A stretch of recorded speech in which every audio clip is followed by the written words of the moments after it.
My name is John Noltner. I work as a professional photographer. I've worked as a freelance photographer for 25 years, shooting for national magazines and Fortune 500 companies. I graduated with a journalism degree from the University of Wisconsin at Eau Claire in 1990. And I've been living in Minnesota for about 23 years.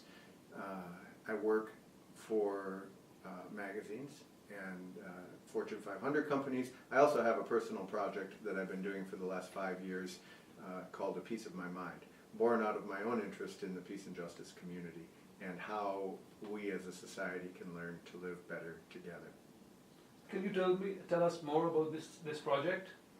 Sure. A Piece of My Mind began really out of a frustration with the quality of our national dialogue, the way things in America seem to be getting so polarized, and there are so many things in society that ask us to look at the things that can separate us, whether that's politics or ethnicity, religion, gender. You know, the list is rather long. But I came to a realization that if we invest all of our energy in looking at our differences, that there's very little energy left to look at what connects us, the common humanity that we all share. And so I wanted to use my skill set, my photography and my storytelling to explore that common humanity, to take a broad cross-section of humans from different faith and economic and ethnic backgrounds and explore this common question: what does peace mean to you? I think that peace is a word that's tossed around rather loosely. At times it's an abused word and we use it very frequently, but we can't necessarily articulate what we mean when we say the word peace, and we don't always do a good job of incorporating those values, once we do articulate it, into our day-to-day lives. So you have this separation between what we say we value and how we go about our daily existence. And I wanted to use this project to explore some of those issues. So what are the activities you undertake under this project? Very similar to this project. I sit down and I do a face-to-face interview with people. I'll sit and talk with them for about an hour. We go through a list of prepared questions and then we follow the dialogue wherever they lead it. And they may talk more about spiritual peace or inner peace or political peace. It's really up to the person's understanding of what that word means. So we do the interview. I do a black and white portrait of the person. I have begun also doing short videos. So I've produced these online as podcasts. I've produced them as traveling exhibits that go around the country, as well as a book. And we use these stories not to tell people what the answer of peace is, but we use these stories to foster dialogue and to encourage people to talk about issues related to conflict resolution and tolerance and civic responsibility, and understand that if they see something that's wrong in the world, that they shouldn't wait for someone else to fix it, but that they should find the desire, the ability, and the process to make a difference themselves. And as you yourself have pointed out, that there are many facets of peace. So which area of peace or which implication of peace you work on? There is a peace among nations, peace among communities, peace of your own mind. Mm-hmm. So which area of peace you work on? I think that they're all related. You know, there are some that we have more immediate control over, but I think that they're all related, and so I have interest in all of them, and I have in the past served on boards for nonprofits that work on international issues. I write my letters and sign my petitions for international affairs. A lot of people like to refer to a piece of my mind.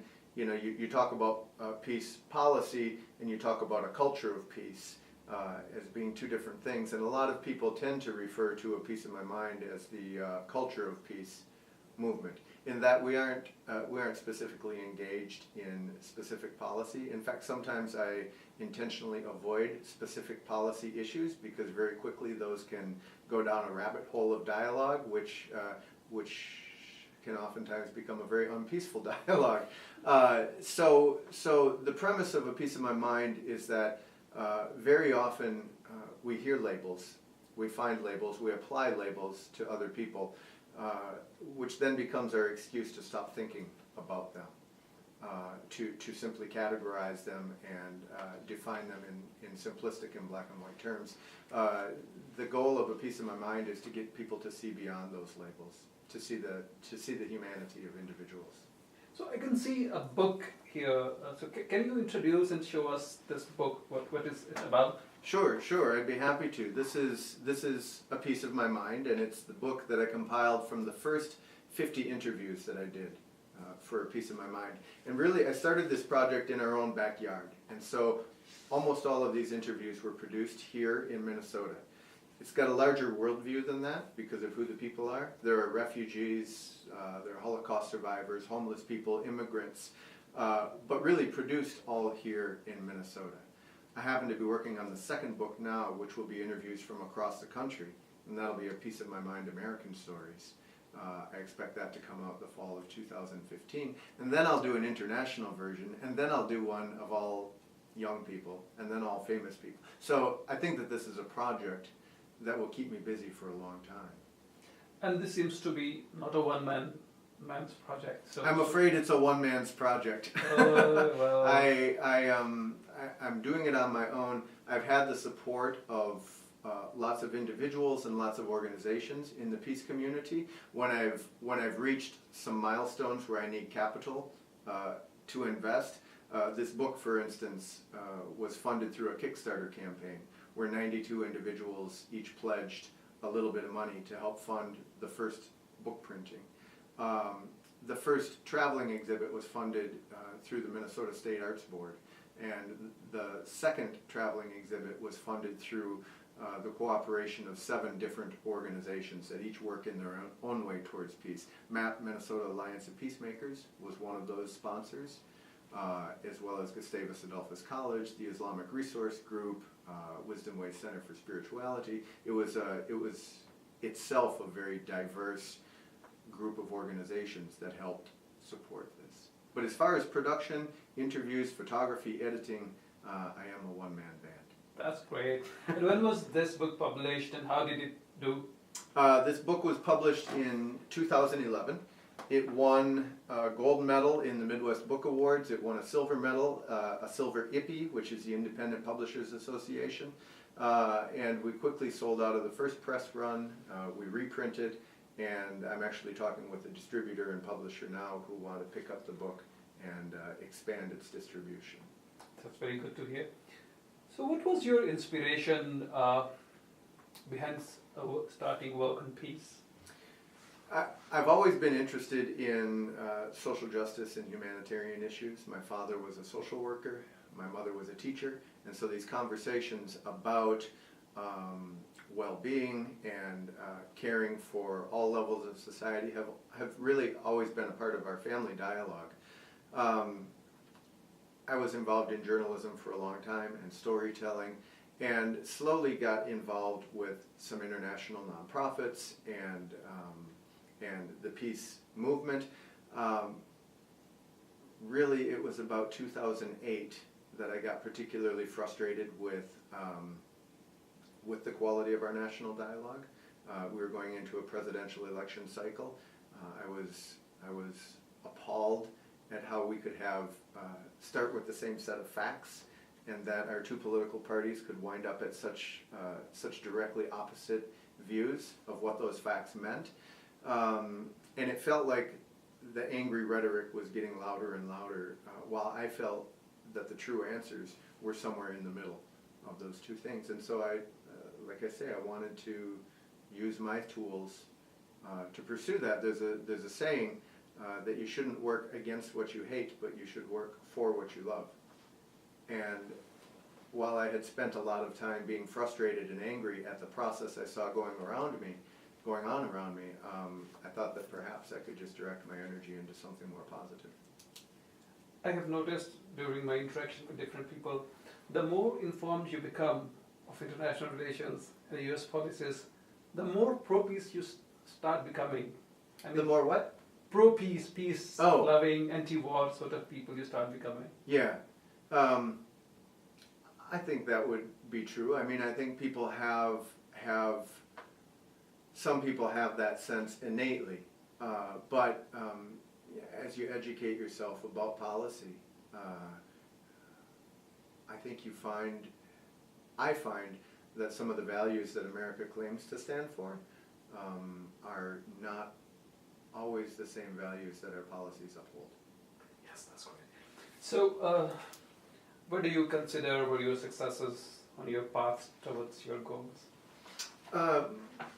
My successes have been primarily around getting people to understand their own ability to make change, to use some of these stories in A Piece of My Mind to gently approach some very difficult subject matter, to talk about issues related to interfaith dialogue and race relations and gender issues and immigration and things like that. These are difficult conversations that often make people get defensive and sort of entrench in their positions and reach back for sound bites and convenient little arguments that they can hurl out at the other side.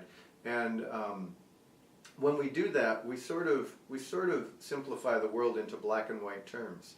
Somebody mentioned about this project the other day that A Piece of My Mind explores the gray areas in between. And like I said before, I think that's really where most of the answers to society's issues lie, is in that gray matter in between the two extreme viewpoints. And so I think that really the greatest success of this project and the greatest promise in this project is to get people to let their guard down a little bit, maybe give up their tendencies towards righteous indignation and anger, and take the time to hear some opposing viewpoints and consider the possibility that they may not be sound in the one and only truth, and that perhaps they could explore an issue a little bit more broadly. And John, we know you have a long way to go, and you would live longer, we hope. But as we stand today, what would you consider your failures? Honestly, from a pragmatic standpoint, my failure has been in figuring out how to make this project sustainable, in how to acquire the funding to develop the project at the pace that it should be developed. And I think that's an obstacle that I'm beginning to overcome. But this project was born out of the American economy. In 2008, late 2008, when our economy changed abruptly, the world of freelance photography changed quickly and abruptly as well. And I like to say that the economy handed me some free time. And this is what I decided to do with my free time. A better business person probably would have spent that time looking for new clients, trying to figure out ways to extend his business. But this is another saying that we have at our house, that some jobs feed the belly and some jobs feed the soul. And my belly had been well fed for many years, but my soul was getting hungry. And so this is what fed my soul. And in a very practical way, this could have been a frustrating point in my career when I was losing clients and magazines that I shot for were just going away and budgets were dissolving. But when I surrounded myself with positive people who were making change in the world, who were working towards the common good, when I surrounded myself with those sorts of people and those sorts of conversations, this project sustained me, and it buoyed me, and it indeed fed my soul. But we see you've been working on this project for like more than 6 years now, but you haven't developed a team. So is this not a drawback, a failure, or something like that? Well, it depends on how you define team. I've got an informal group of advisors that work with me, and as I think about which direction to move the project, I feed off of their input regularly. People have suggested that I turn this into a nonprofit because it sort of fits the model of nonprofit, but I resist that for a number of reasons. I have worked my whole life as an artist, and when you're an artist, you can craft a vision and a voice for a project. When you have a nonprofit, you also have a board that has input, and it's a formalized process that doesn't fit the way that I work, and so I've resisted that. The project moving forward will need some help, and I suspect within the next year I will bring on some help to assist with administrative duties, with booking the exhibits, the logistics of getting the exhibit from one city to the next, and relieve me of some of those administrative duties so that I can focus on producing new content and editing new stories. So essentially you don't want to compromise on your independence. Yeah, exactly. I've seen, and again, this comes from my own background, but I've seen too often when great ideas get watered down by being ruled by committee. Yeah, I understand that. And I'm unwilling to sacrifice the project to that. And now that you've been interacting with organizations and individuals who are working for peace, especially in Minnesota, so what do you foresee rather, the future of these organizations, the future of the objective they're working for in Minnesota's context? That's a good question. I think historically there are some tools that have been used for social change, you know, protests and petition and protest and petition. There are some tools that people automatically go to very often, and sometimes I think they're effective and sometimes they're not effective. I think that the peace and justice community is probably at a junction where it's beginning to learn new ways to operate. I think there are all kinds of wonderful and interesting things going on in the peace and justice community. I'm not convinced that they always are as effective as they could be at working together. Now, I've seen some great examples of that recently, and I think, and I have found personally that the peace and justice community has been really supportive of a Peace in My Mind in seeing that as a tool that can be used to foster some of these dialogues, and they've been supportive and encouraging to me. But I hope that we collectively continue to find new ways to work together to sort of connect all of these efforts, so that it's not a million points of light, but they come together into one large glow. Yes, a great way of putting something. Okay, and again, I'm taking this question to federal level, national level. We see so many individuals and organizations like you, like Dick, always talking about peace and promoting Antiwar ideas, but it's all war, there's no peace. So why don't you people have an impact on national policies? What is the missing link? I have opinions about that. I don't know if they're fact, but my sense is that we have an economy that's so driven by conflict and the military-industrial complex. And in a capitalistic society, those dollars talk. And I think that people like Dick and myself perhaps don't have the economic weight to combat some of those industrial interests that benefit and profit off of conflict. You know, and I think that there's a small part of our country that realizes that. And hopefully through education and conversation, a larger portion of our country will realize that. You know, there are some agitations in that direction. The Occupy movement, which temporarily flared up and now has sort of passed its prime. I think it isn't as active as it used to be. But those are little rumblings of hope. You know, that people are taking an interest in things. I happen to think that we Americans are pretty comfortable economically and from a material standpoint. And unfortunately, I think when people are comfortable and they turn their attentions towards entertainment and you know, self-interest, some of these larger issues get lost on individuals. So my hope is, like I said earlier, we don't always do a good job of connecting our values with how we live our lives. And my hope is that through conversations like this, conversations that happen in a Peace in My Mind, that people connect those dots, that they see how they're related. And you know, to expand on that just a little bit more, when I was growing up, nobody talked about recycling. and as a result, nobody recycled. When there was a period of time in our history where they talked about recycling in the schools, and then kids came home and talked about recycling with their parents, and now everybody recycles as second nature. I happen to believe that when you think about peace and justice, conflict resolution, international policy, the same thing is true. That it's not really a large part of the public dialogue, but if we continue to push it out there and make it a part of the public dialogue, people will become engaged.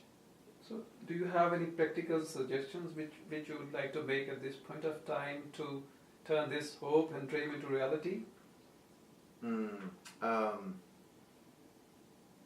Unfortunately, I think it's going to be a slow process, but I think a daily effort to connect those issues in your own life and develop an awareness of the world around you. It's probably a longer time horizon than you or I will see, but I do think that collectively, I mean, if you look at statistics for warfare, the 20th century was a pretty bad century for human history.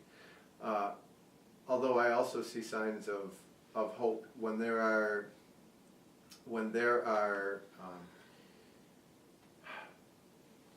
I'm trying to think of a good specific example. Well, when we look at Syria and back in this last year when the U.S. was ready to launch its Tomahawk cruise missiles at Syria, there was a loud and vocal uprising, and we found another way to deal with the chemical weapons that were in Syria.